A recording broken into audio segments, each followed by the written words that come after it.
சாதி அடக்குமுறைகள் கூடாது, பெண் அடக்குமுறைகள் கூடாது, வர்க்க அடக்குமுறைகள் கூடாது. நாம் எல்லோரும் சமமாக இருக்கின்றோம், சகோதரத்துவ உணர்வோடு இருக்க வேண்டும் என்று தன் இறுதி மூச்சு வரை போராடிய மாபெரும் தலைவர் புரட்சியாளர் அண்ணல் அம்பேத்கர் அவர்கள்.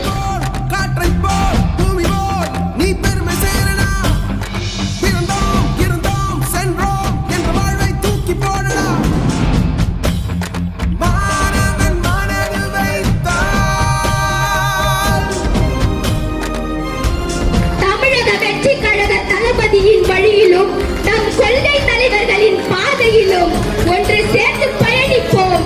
2026 வெல்வது நிச்சயம். அதுவே எங்களது லட்சியம்.